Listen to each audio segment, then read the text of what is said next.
Are you colouring your hair? Not at all. No, it's getting so long. It's getting so long. Yeah. I don't know what to do with it. You know. Oh my goodness. Oh, there's nothing worse. I washed my hair last night, and I know what to do with the sink. Yeah, my hair's kind of falling out a wee bit now. But when you're saying that's a thing of COVID, Paul, that your hair, long COVID, your hair comes out. So that's all you need, isn't it? Well, yours doesn't grow anymore, Bo. I mean, yours has been the same for what, 25 years, hasn't it? My wife gave me a number 7 at the weekend. Did she? And I tell you, yes, she did that. A lovely number 7, and is that a euphemism? No, it was clippers, mate. But she did. She gave me a 7, and so I don't get shorn. You know, when you go, you just usually give me a 3 or a 4. You know, and so he said, no, let's do a 7. I don't like you looking like a convict. So I like it. I like it when you go into the Turkish barbers. You know the Turkish barbers. They're everywhere now, aren't they? You know, you go in and they do the towels and all that. You go in with your picture of Noel Edmonds and you say, "I'd like a Noel Edmonds, please," and then everybody that goes in there, whatever picture you take in, you come out of Turkish barbers looking exactly the same. Everybody comes out shorn. Even Sean Connery. Get in, bang, boom, off the crossbar. Big show today, everybody. We don't know why it's a big show. Well, we're still here. That's big enough for us. We're still kind of doing this. It's nearly a year we've been doing this on and off, haven't we? And I think we're up to nearly 100 podcasts as well, aren't we? So we there's a need for it. People are still listening after a year, which is surprising. The interesting thing is, it's a year to the day that the World Health Organization announced a global pandemic, to the very day. Really? The 11th of March, we're recording this. So it's almost a year to the day since the government allowed 200,000 people to go to Cheltenham horse racing and infect everybody. That was a good move as well. And it's a year to the day since Boris never went to a Cobra meeting. He's done ever so well with that, hasn't he? He's done the government. Yeah. They have been. They're up in arms tonight. They're talking about a slow hand clap in support of the health workers. It was always going to be 2.1%. It was always going to be that. That's the thing. So it'll go to the sort of the committee, and then they'll go, well, it should be 2. Yeah, well, okay, then you can have it. And everybody walks. Well, we won. No, you didn't win. 2.1% is not a win. It's barely past bloody inflation, but we'll get sucked into this narrative of, we gave in. Genius. Sorry. I'm just sitting back there. You know Boris and numbers, 2s and 1s. He gets them all mixed up, doesn't he? So he thought it was 1, it was 2.1. You know, Boris gets mixed up with numbers and things. Don't put numbers in front of him and big words. You know, he can't deal with it. You know, he just goes into Boris I keep looking at when he's doing the PMQs, he loses a lot of hair onto he's got that kind of dandruffy thing in his suit. And it makes me feel kind of squeezy. You remember you had an old uncle who used to have a jumper. You'd go and see him, and he probably had a beard, and he would have this detritus on a shirt, and it was just like dandruffy thing, and you could have carve your name in the dandruff. Oh, Jesus. Yeah, it's like all relatives have got problems, haven't they? It's like the auntie who wants to kiss you, and you can smell her coming. You know she had fish last night for tea. You know those teeth have not been brushed properly, and she wants to kiss. She's coming in for the kiss. And, no, stay away. We've all got them. We've all got those smelly relatives.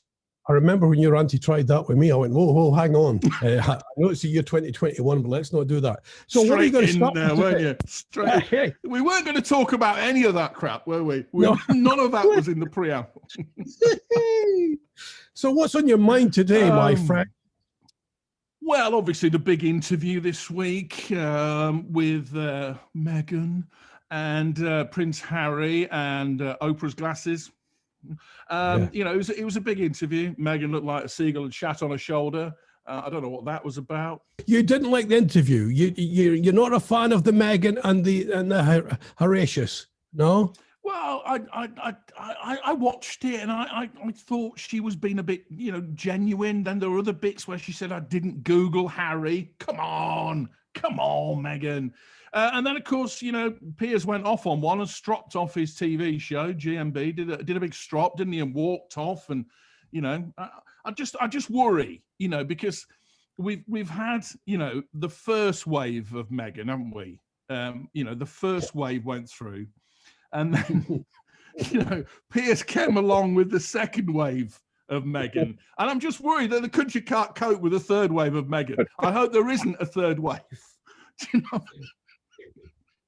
I just thought, you know, because you work in the business and you kind of realize something's building up. I realized on the Monday something was going on. Yeah. And then I wasn't surprised. I woke up and said, they showed me a clip of Alex Beresford ripping into him, which was brilliant. But I just thought, yeah, there's something going on here.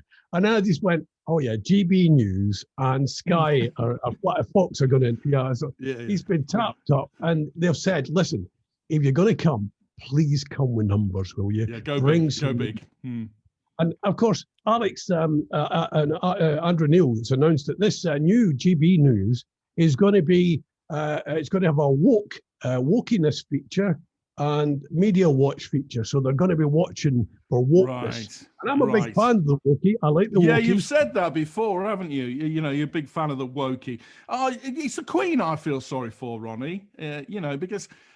you know, no other member of the royal family has ever complained of racism. There's never been a complaint, inside the royal family. So she, you know, it's all new to the Queen. Is this? And I've got friends. I've got friends at the palace, Ronnie. I don't know if you know that. I've got friends at the palace. Some of my best friends are royalists.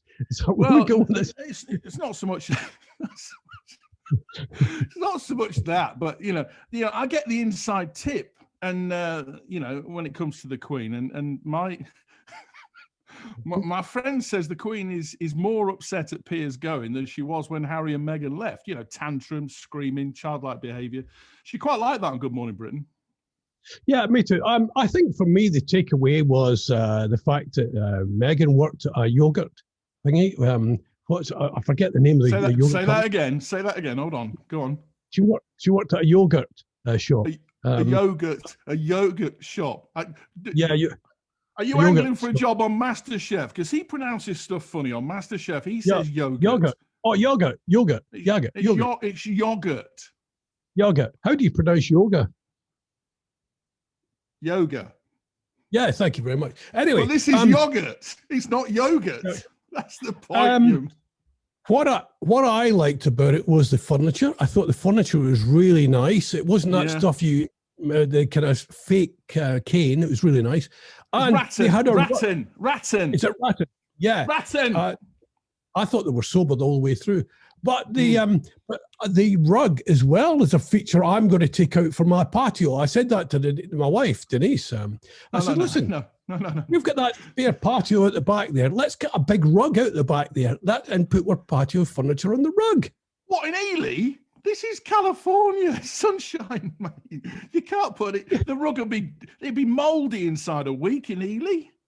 No, it won't. Well, yeah, probably you're right. Probably I'll get some. I was thinking of getting some shag pile out there or something like that. You know, do some nice. Something. Watch your knees. Watch your knees on the shag pile because it me chafes. too. Yeah. Hey. I know you're going to. Can I just talk a bit more about the stropping off as well? Because Piers stropped off, didn't he? And you've done a bit of stropping off in your time, haven't you? Does it cathartic to strop off? It's very, very expensive. I would say this to anybody who's thinking of packing. You weren't expecting that, were you? You weren't expecting that. Yeah. That'll be bleak. No, it won't. No, I would say always leave amicably, all right? And whatever you do, don't leave your stuff inside. When you storm out, don't leave your bags and everything, your headphones in the station where you stormed out of. You've got to go back for the walk of shame and get them, haven't you? And don't throw your security pass at the boss. All right, just don't do that. And if David's listening, he ducked, and it's good. But anyway, thanks for that. That's just brought it back. I like that's good stropping off tips there. So if you are thinking of stropping off your job, there's the expert opinion. right there. But I miss Piers the morning after he'd left, because it was all tepid. I mean, the thing, whether you like Piers or not, he brings personality and jeopardy and dynamism and creativity. And then the morning after, it was like BBC local radio. It was like, oh, wow, you're having a pop there, my friend. Well, not all BBC local radio. You know, there are some great presenters out there. Toby Foster. Clearly decided. No, you've clearly decided the BBC's not going to be where you'll end up with. You'll end up on Fox News or one of them. I could see you. No. Listen, I do feel for Piers losing his job, and as you say, he's probably got one lined up. But I don't know if you know this, Ronnie, but Piers, what? It's only what? We're only 10 minutes into this thing. Are we building up already? Yeah, 11 minutes in. Are you going premature then? No, I thought I'd go at the top this time. But I don't know if you know this, Ronnie, but Piers is not the only big name to lose his job this week. Who else lost their job this week then, Paul? Mick Jagger. The Rolling Stones have sacked him as lead singer. What is it, 50 years he's been doing that? Off of my cloud. Well, yeah, he's gone, and Mick Jagger's gone. I don't know if you know this, but Mick, he's not only a decent dancer, and a good singer, but he's also a keen DIY enthusiast. He likes his DIY, does Mick? I don't know if, have you not heard this? No, not at all. No. Well, he's always offering to do odd jobs at the other band members' mansions. He's hot stuff, but he's not so good when it comes to the animals, you know, because in these mansions, big gardens, lots of animals, he's not so good. He did have a problem the other week with Charlie Watts' prize stallion. Right. It's a wild stallion. And yes. so he couldn't control it. And he's not so good with cars, our Mick. Keith Richards' Fiat 500's never started since Mick went under the bonnet. It's never, he can't start it. No. But the final straw, the reason it's all over now, was when Mick decided to grab his brushes and decorate Ronnie Wood's Karzi. Now, I don't know if have you seen Ronnie Wood's Karzi? No. Well, Ronnie likes a vibrant colour in his Karzi, because Ronnie does a lot of thinking in the Karzi. I think we all do, don't we? I'm sure you do, Ronnie, when you're getting ready to strop off. But you'll never guess what colour Mick went and painted Ronnie's Karzi. And this is the reason he's been sacked. What colour do you think that Mick, what did he paint Ronnie's Karzi? I don't know. I can't imagine what colour we do, Paul. Well, what did he paint it? What would did he Mick paint it? What? Did he paint it black? Did he paint it black? No, navy. Oh, I got involved in it as well. Nice. There you go. Yeah. Oh, I love it. I went a bit more Morecambe and Wise on that one. Lovely stuff. Now then, Paul, I've got a story for you. Did you hear that? You got some applause there. Paul. We're just doing a bow. I've got a story for you. I know you and we love our football. We love our live football. I like that Martin Tyler when he goes, "And it's live." I love that bit when he does that. I like it, but it's a bit crap now, because you can hear everybody, can't you? Like there was Lacazette playing for Arsenal the other day. You know, he fell over a blade of grass. It was The last time I heard a scream like that was when I overran the travel junction. That was it, and I got it in my ear from somebody. Anyway, the big news, Paul, is man arrested after performing a sex act on himself. Right? Oh my God! Oh. This happened. It's disgraceful. This man was after the Rangers won the title. They won the title, and everybody descended on Ibrox. This man, apparently, Paul, got very excited and decided that now was the time to pleasure himself outside of Ibrox. And there's a bylaw that says you never go to Ibrox to pleasure yourself. Police have confirmed that the man, aged 46, Paul, what age are you? 54. Okay, just checking. Has been arrested and charged and due to appear in court. It seems that he just got too excited. And it's an alleged sex offence, by the way. This man is in connection with an alleged sex. Hold on. What? Alleged? alleged sex offence. Yeah. Why? Well, What's wrong with that? Somebody must have seen him doing it, mustn't they? I would have thought so. Well, yeah, because he must have. Yeah, but Paul, I think it's a wee bit of a shame in this. What I mean, I'm a wokey man, but I think it's a shame when a man can't go and knock one out, celebrating a game. I just think, what's the world coming to? What's the world coming to, Paul? Knock one out. Is that an official term? Yeah, that's what they say in the world of masturbation, apparently. No, but he's getting arrested. So, but Paul, have you ever been so excited at a football match you've gone, whoa, excuse me, hold my ball, I'm just going to go. I'll be back in a second. All right, hopefully there's no goals. I won't be long.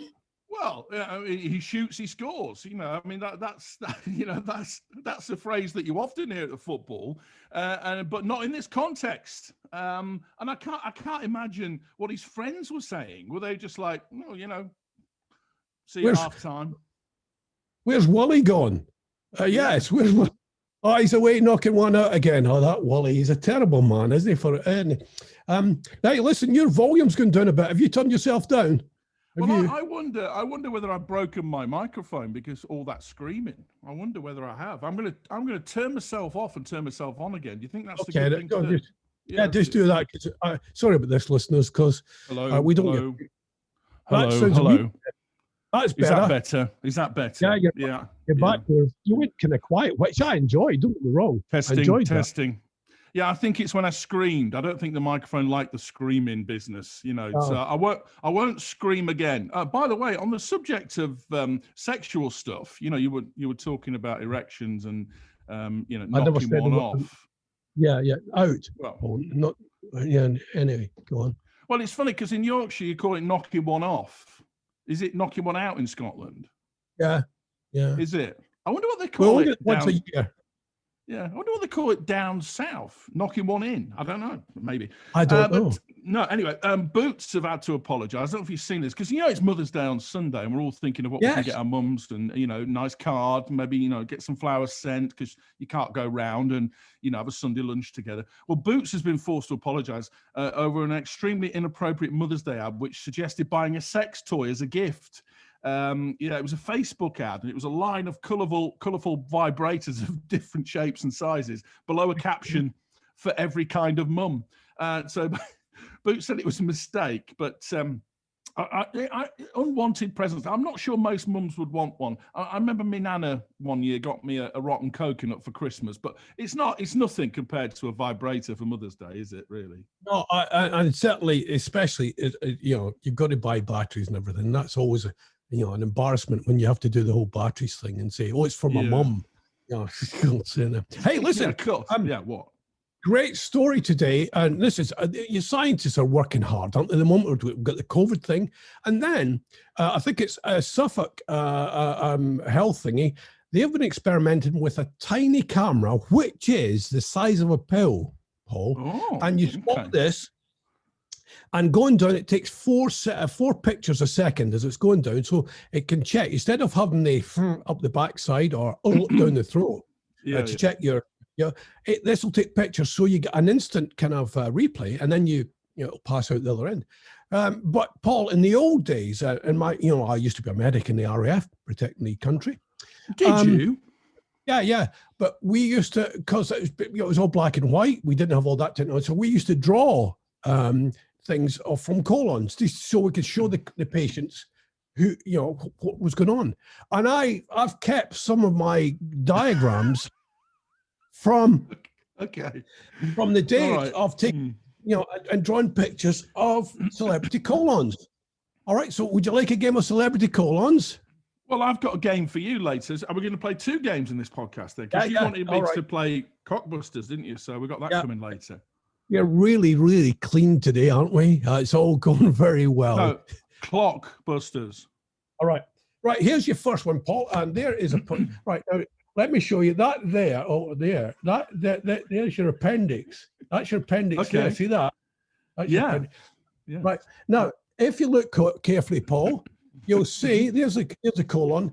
And what are these little things in here? Yeah. They're actually, what do they look like to you? They look like lollipops. So who's like pins to me? No, they're definitely lollipops. All right. Oh, okay. Yeah. Whose colon would have lollipops in them? It's good that you explained that they were definitely lollipops. Yeah, they're definitely. But a celebrity with lollipops in their colon. Dead. Is it Telly Savalas? Yes. Is it Telly Savalas? Who loves you, baby? Who loves you? Next one up. This is a female, very much alive. Here's the. There you go. Ooh. All right. Now these little things here, Paul. That's binoculars. They look like binoculars in the colon. Binoculars in the colon. Well, no, it's because people do it. The colon's a very receptive thing. So if somebody does a lot of, it's almost like a wee tattoo in the colon. So these are, and this is a female who's famous for looking through binoculars at things. At horses? Does she look at horses through them? No, it's not clear balding. No. But it's somebody who's very, very. You see her on Birdwatch, that country watch. Is it Michaela Strachan? No, it's not. It's the other one with the frizzy curly hair. I've no idea because I don't watch it. Chris Packham. I don't know. Kate. No, it's not Chris. It's a few. Kate Humble. Oh yes, I do know her. Yeah, that's obvious. A duodenum's. Okay. Here's the last one on celebrity colons. Now, you'll get this. It's easy. All right. Let's have a look at this. What do these look like? That looks like gold. Yeah. They look like goals. Yeah, I'll give you that. Good drawing. Yeah, this is interesting because over here is like little shaped things that you might eat. So what do you think, Paul? In there? Give me a clue because it just looks like you've got a coffee stain on it. Give me a clue. Goalposts and edible potatoes. So edible potatoes that have been fried. Edible potatoes and goalposts that have been fried. Somebody that's maybe has played football in his life, and now and now he likes to talk about edible potatoes. Who is it? Do you think? Chips. Does he like chips? Is that what you're talking about? Is that where you're going? Crisps. McCain. No, it's a footballer. Is it Gary Lineker, Ronnie? Is it Gary Lineker? Yes. Oh, to bet it. That was tortuous. Yes. Well, I've got me stuff.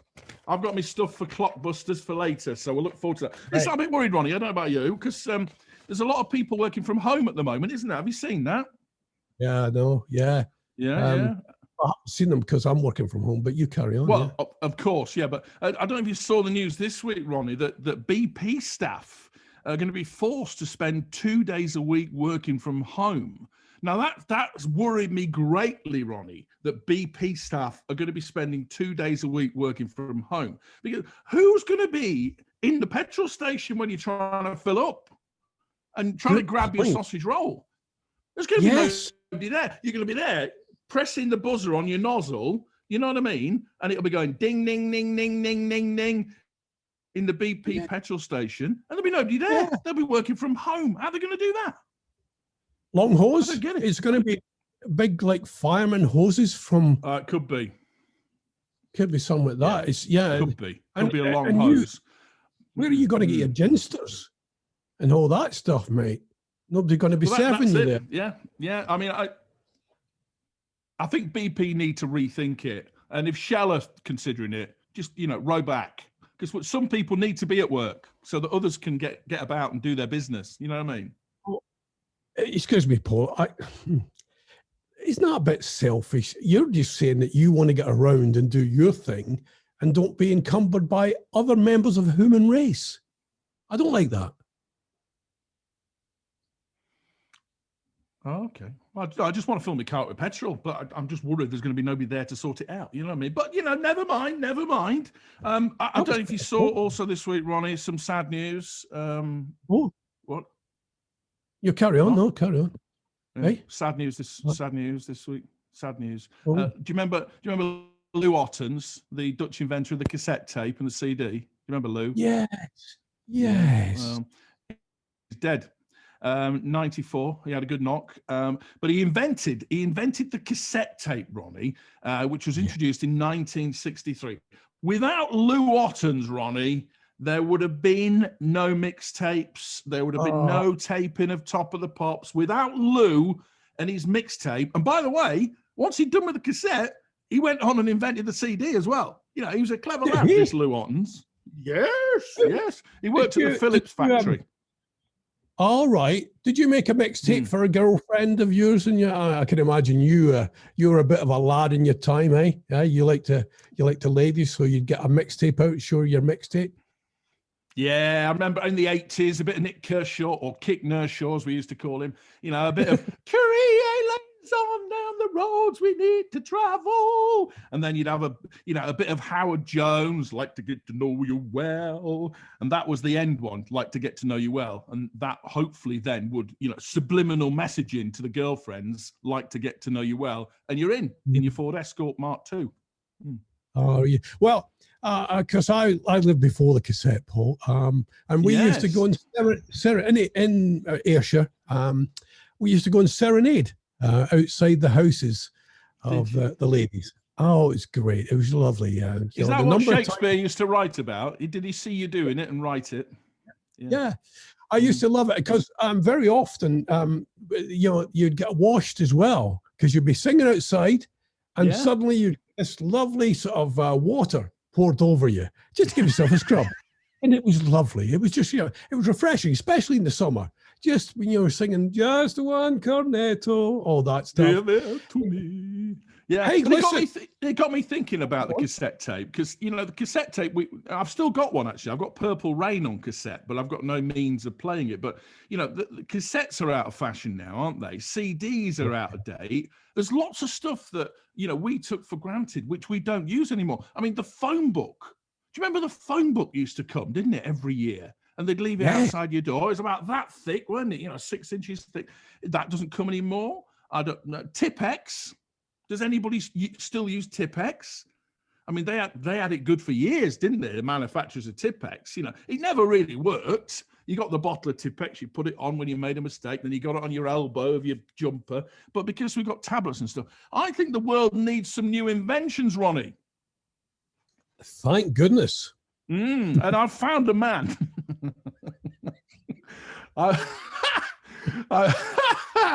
Oh dear! I was desperate to get to this, even though you interrupted me. Long and winding. I don't know on Facebook how long you're going to take to build up to the gag. I've already done the gag. I did the gag at the start of the show. This is not a gag. This is just an added bonus. But anyway, so I think the world needs some new inventions, and I've found a man called Matty Benedetto. He lives in Vermont, Ronnie, and he's come up with 100 useless inventions. So let me run 3 by you and see whether you'd buy them. All right, is that all right? So the Kazoo, Ronnie, which is a vape pen. Then people that try and quit smoking, then they blow smoke out their windows. Looks like the car's on fire. So a vape pen that doubles as a kazoo. So you can do your vaping and then knock out a tune. I do like that. I love that idea. That would be a much better high street, wouldn't it? Yeah, that'd be fabulous. A great idea. Yeah, I like that. Think of the music and mirth once the smoke had cleared. Well, actually, the smoke would be like, what's that show? What's that show they used to have on Sunday night where they went through the smoke and then turned into Cher? Stars in Your Eyes. Stars in Your Eyes, yeah. There you go. It'd be like a mini Stars in Your Eyes on every high street once the vaping had finished. I do like that. I love that. So that's the Kazoo, Ronnie. You're in for the Kazoo. I'll put you down for couple of hundred. Number 2, the Mixer Mask, which is a face mask, which is very, pertinent right now. A face mask that doubles as a beer receptacle. So you've got the mask on. Yes. They pour the beer in, and it just sits underneath your mouth, and then when you want it, you just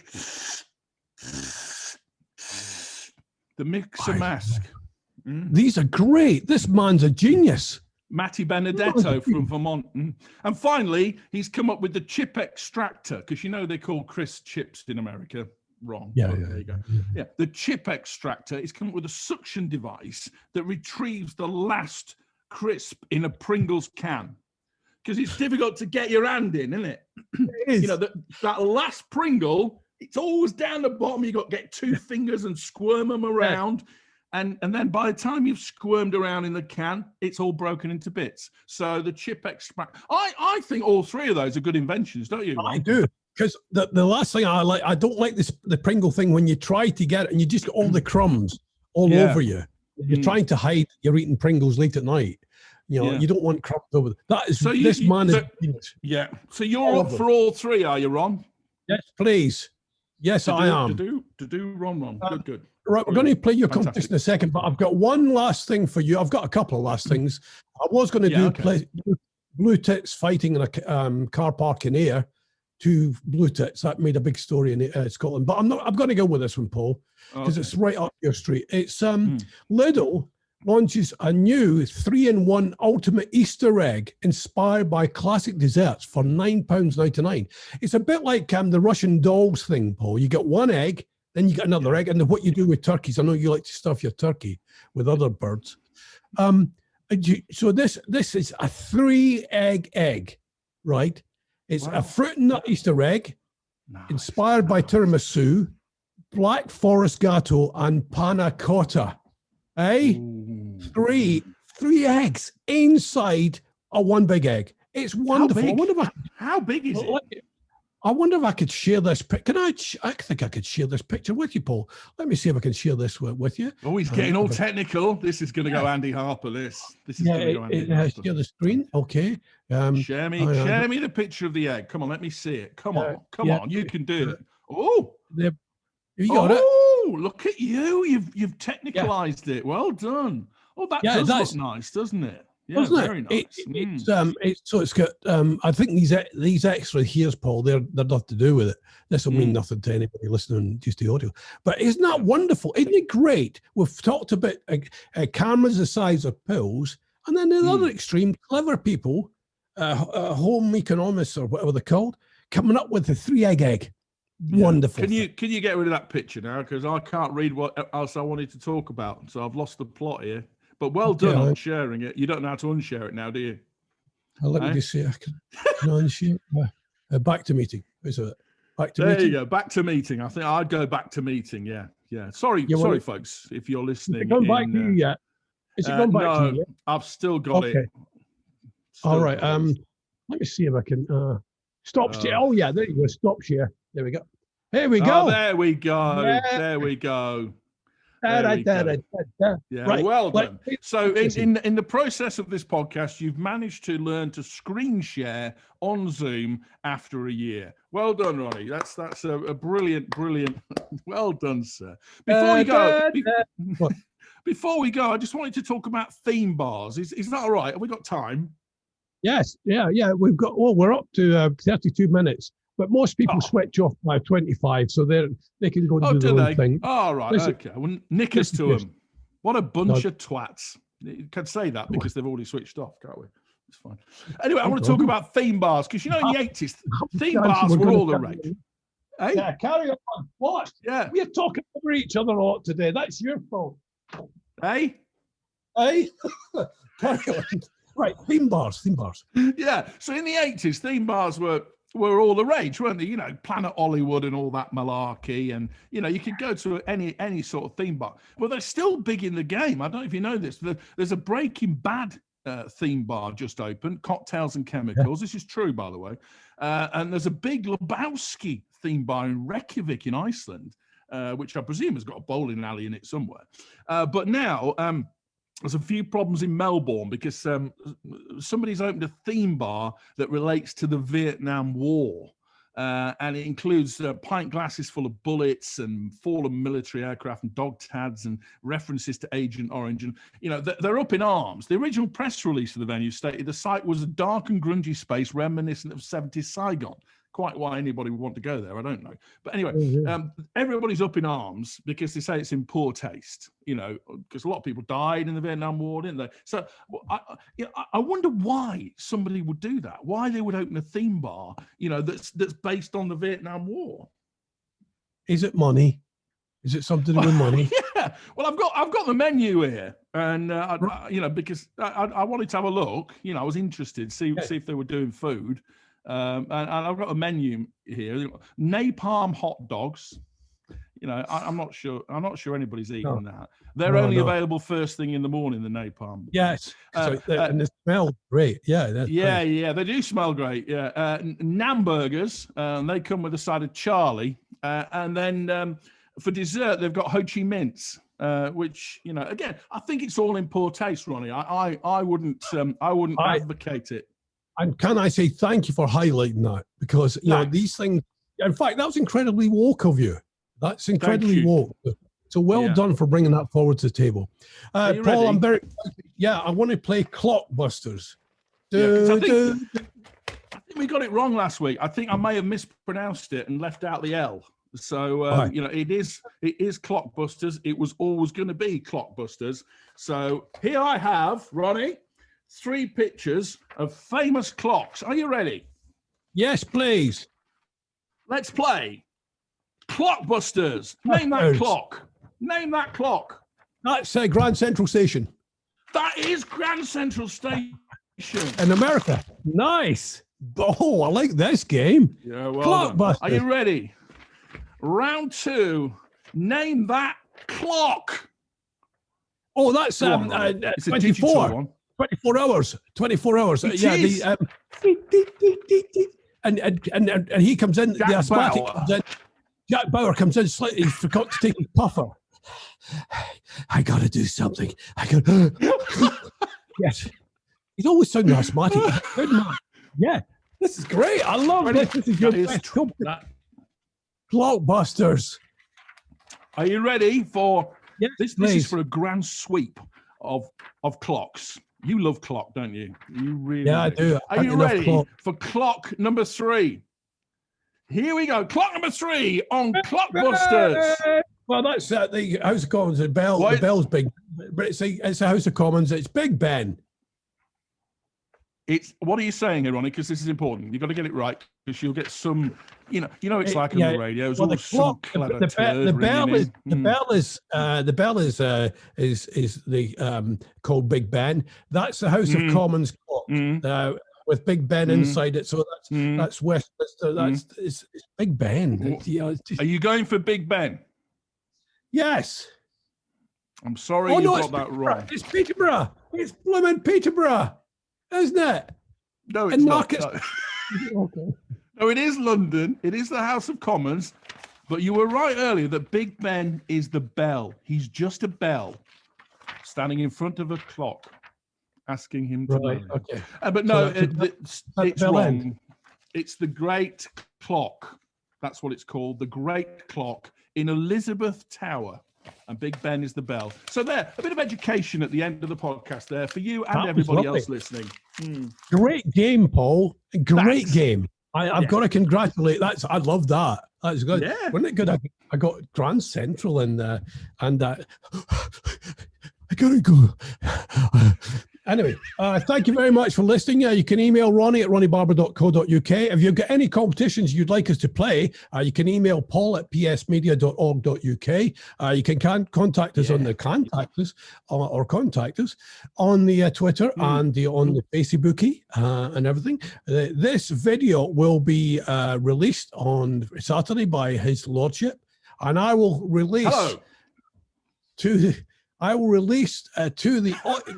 ears of the world. I will release the audio later this morning, probably about 11 o'clock-ish, for your delectation. All right. So, but are you going to include the bits in the middle where we had broadband problems, or are you just going to leave them in, take them out, or what? No, leave them in. Oh, okay. I've been inspired, by the way. I think I've got a game already for next week by your Ibrox friend. It's a version of Blankety Blank. I like the idea of that. Yes. And we have to identify the blankety blank, or the person who does the blanking. Is that right? Yeah, but it's gonna be a different title. The game's gonna be called something different. You just went there at the last minute. That was brilliant. Thank you very much. Say goodbye, Paul. Goodbye. I'm off to paint Ronnie Wood's Karzi.